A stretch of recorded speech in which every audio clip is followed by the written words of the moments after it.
Ahoy fellow bookworms, my name is Caroline and I like to read books, so let's talk about them. This month I bought 5 books, which is 3 more than I was planning to, and I keep trying to justify it in some way, but the truth is that I was just incredibly impulsive and went to the bookstore to buy my 2 books that I was allowed to buy this month and just kind of got excited and ended up with a few more. I am trying to spend less money on books this year, so we will see how I go next month, but honestly, 5 books isn't too bad. It's still a lot less compared to what I was buying this time last year, and these are all books that I'm excited for and I'm excited to show you guys. First up is Wayfarer by Alexandra Bracken, which is the second and final book in the Passenger duology. I'm quite interested to read this book, which definitely surprises me considering I wasn't a huge fan of Passenger.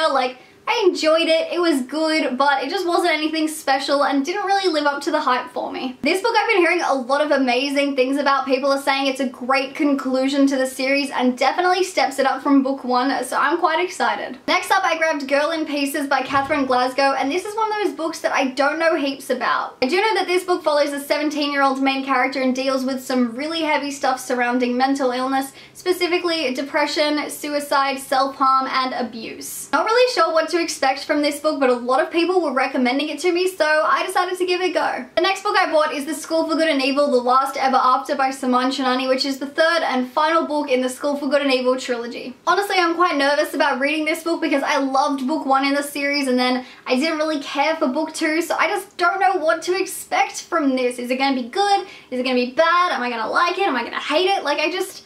I don't know, but I want to read it anyway. Next up I got The Bands of Mourning by Brandon Sanderson, which is the 6th book that takes place in the Mistborn world and is the 3rd book in the Wax and Wayne series. Anyone who knows me knows that I am such complete trash for Mistborn. I love the Mistborn trilogy, it's one of my all-time favorites, and then this continuation series which takes place, I think it's 300 years after the events of Mistborn, is also excellent. I've already read this book and really loved it, so I'll just talk about it more in my wrap-up video. The final book that I bought in February is Under Rose-Tainted Skies by Louise Gornell. This is another book that focuses quite heavily on mental illness, specifically agoraphobia. My understanding of agoraphobia is that it's like a branch of anxiety that manifests as fear of places and situations which may cause panic or embarrassment. Feel free to correct me though if that definition is wrong. I've been trying to read more books about characters with mental illnesses because I think it's both interesting and important. This book has been getting pretty great reviews. I've heard that the writing is amazing and that the story is equal parts hopeful and heartbreaking, so I'm pretty excited. See, that wasn't so bad. If you guys have read any of these books, be sure to let me know what you thought of them down in the comments. I upload videos Wednesdays, Saturdays, and sometimes Mondays as well, so be sure to like this video, subscribe to my channel, and stay tuned on those days for more bookish goodness. Toodaloo!